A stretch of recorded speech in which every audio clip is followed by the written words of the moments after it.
ଆଜି ରାତିରେ ସେ ନାରୀ ତୁମକୁ ଫୋନ୍ କରିବ, ହାତ ଧରିକି ରୁମ୍କୁ ଡାକିବ, ଯାହା ଚାହିଁବେ ତାହା କରିବ।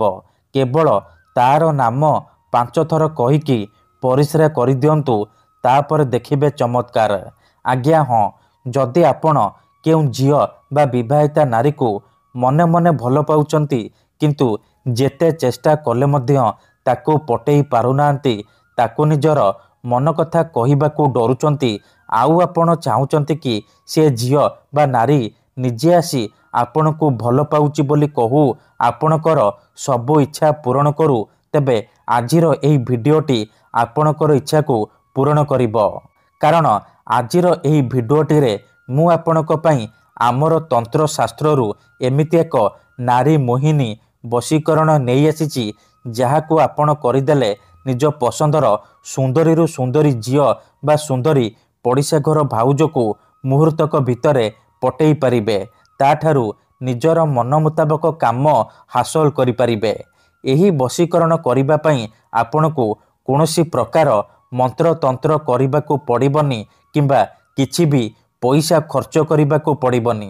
କେବଳ ଯେଉଁ ଝିଅ ବା ନାରୀକୁ ଆପଣ ପଟେଇବାକୁ ଚାହୁଁଛନ୍ତି ବା ବଶରେ କରିବାକୁ ଚାହୁଁଛନ୍ତି, କେବଳ ତାର ନାମ 5 ଥର କହିକି ପରିସ୍ରା କରିବାର ଅଛି।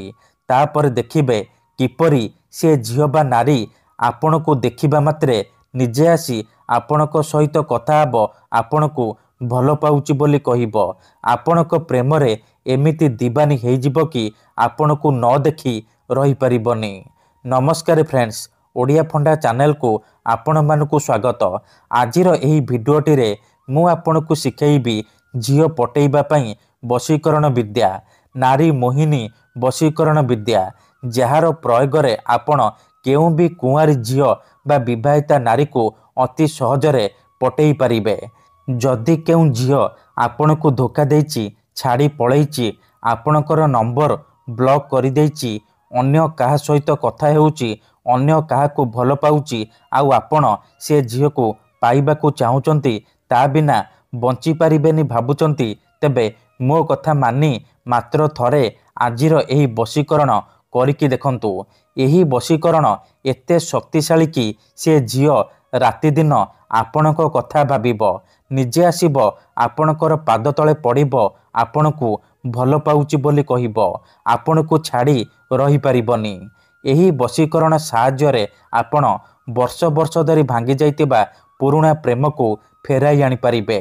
ଶାଶୁ, ନଣନ୍ଦ, ଦିଅର, ଭାଉଜ କାହାକୁ ବି ନିଜ ବଶରେ କରି ତାଠାରୁ ନିଜର ମନ ମୁତାବକ କାମ ହାସଲ କରିପାରିବେ। ତେଣୁ ମୁଁ ଆପଣଙ୍କୁ କହି ରଖୁଛି, ମନରେ କୌଣସି ଖରାପ ଉଦ୍ଦେଶ୍ୟ କିମ୍ବା କୌଣସି ଖରାପ କାମ ପାଇଁ ଆପଣ ଏହି ବଶୀକରଣକୁ ପ୍ରୟୋଗ କରିବେନି। କାହିଁକି ନା ମାତ୍ର ଥରେ, ଆଜ୍ଞା ହଁ, ମାତ୍ର ଥରେ ଯେଉଁ ଝିଅ ବା ନାରୀ ପାଇଁ ଆପଣ ଏହି ବଶୀକରଣ କରିଦେବେ, ସିଏ ଆପଣଙ୍କ ପ୍ରେମରେ ଦିବାନୀ ହେଇଯିବ। ପାଗଳି ପରି ଆପଣଙ୍କୁ ଭଲ ପାଇବାକୁ ଲାଗିବ। ଆପଣ ତାକୁ ଯାହା କହିବେ, ଯେମିତି କହିବେ, ସିଏ କରିବ। ତେବେ ଏହି ବଶୀକରଣ କରିବା ସବୁଠାରୁ ସହଜ। କେଉଁ ବି ପୁଅ ବା ଝିଅ ଏହି ବଶୀକରଣ ଅତି ସହଜରେ କରିପାରିବେ। ନିଜ ପ୍ରେମକୁ ପାଇବା ପାଇଁ ଘରେ ବସି ବସି ବିନା କୌଣସି ମନ୍ତ୍ରତନ୍ତ୍ର କରି, ବିନା କୌଣସି ପଇସା ଖର୍ଚ୍ଚ କରି ଏହି ବଶୀକରଣ କରିପାରିବେ, ଆଉ ନିଜ ପ୍ରେମକୁ ପାଇପାରିବେ। ତେବେ ଏହି ବଶୀକରଣ ଆପଣ କିପରି କରିବେ, କେମିତି କରିବେ, ଏହାର ପ୍ରୟୋଗ ବିଧି କ'ଣ, କିପରି ଆପଣ ଝିଅର ନାମ 5 ଥର କହି ପରିସ୍ରା କରିବେ, ମୁଁ ଆପଣଙ୍କୁ ଶିଖେଇବି। ସମ୍ପୂର୍ଣ୍ଣ ପ୍ରୟୋଗ ବିଧି ଠିକ୍ ଭାବରେ ଶିଖେଇବି। ଜାଣିବା ପାଇଁ ଭିଡ଼ିଓଟିକୁ ମୂଳରୁ ଶେଷ ପର୍ଯ୍ୟନ୍ତ ପୁରା ଧ୍ୟାନ ସହିତ ଦେଖନ୍ତୁ। କାହିଁକି ନା ଅଧାରୁ ଛାଡ଼ିକି ପଳେଇଲେ କିମ୍ବା କାଟି କାଟି ଦେଖିଲେ ଆପଣ କିଛି ବି ବୁଝିପାରିବେନି। ପରେ କମେଣ୍ଟ କରିବେ, ଗୁରୁଜୀ ଆପଣଙ୍କର ବଶୀକରଣ କାମ କରୁନି। ଦେଖନ୍ତୁ, ମୁଁ ଆପଣଙ୍କୁ ସବୁ ଭିଡ଼ିଓରେ କହୁଛି, ଯେଉଁପରି ଆପଣ ଭଗବାନଙ୍କୁ ମାନୁଛନ୍ତି, ଭଗବାନଙ୍କ ଉପରେ ବିଶ୍ୱାସ ରଖିଛନ୍ତି, ନିଜର ସବୁ ଦୁଃଖ କଷ୍ଟ ଅସୁବିଧା ଭଗବାନଙ୍କୁ ଜଣାଉଛନ୍ତି, ଯଦି ସେ ଅସୁବିଧାର ସମାଧାନ ନ ହେଲା, ତାର ମାନେ ନୁହେଁ କି ଭଗବାନ ନାହାନ୍ତି। ସେହିପରି ମନ୍ତ୍ରତନ୍ତ୍ର ହୁଏ, ବଶୀକରଣ କାମ କରେ, କିନ୍ତୁ ଏହାକୁ ଆପଣଙ୍କୁ ସିଦ୍ଧ କରିବାକୁ ପଡ଼ିବ। ପ୍ରୟୋଗ ବିଧି ଠିକ୍ ଭାବରେ କରିବାକୁ ପଡ଼ିବ। ମନ୍ତ୍ର ଠିକ୍ ସେ ଉଚ୍ଚାରଣ କରିବାକୁ ପଡ଼ିବ। ତେବେ ଯାଇ ମୁଁ ଆପଣଙ୍କୁ ଗ୍ୟାରେଣ୍ଟି ଦେଉଛି ଆପଣ ଯେତେ ସୁନ୍ଦରୀ ଝିଅକୁ ଚାହିଁବେ ବା ସୁନ୍ଦରୀ ଭାଉଜକୁ ଚାହିଁବେ ଅତି ସହଜରେ ପଟେଇ ପାରିବେ। ତେବେ ଏହି ବଶୀକରଣ ଆପଣ କିପରି କରିବେ ଚାଲନ୍ତୁ ଜାଣିବା।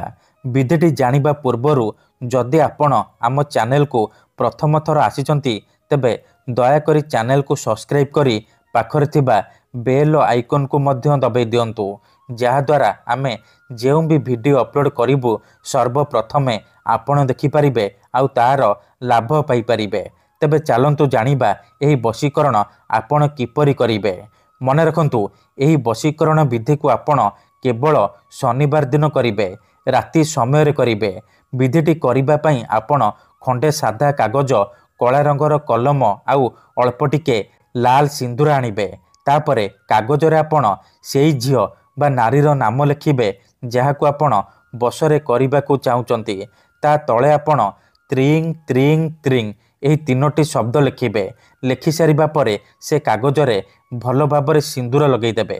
ଏତିକି କରିସାରିବା ପରେ ସେ କାଗଜକୁ ନେଇକି ଘର ବାହାରେ କୌଣସି ଏକ ସୁନସାନ ଜାଗାକୁ ଯିବେ, ଯେଉଁଠାରେ ଆପଣଙ୍କୁ କେହି ଦେଖିବେନି କିମ୍ବା ଡାକିବେନି।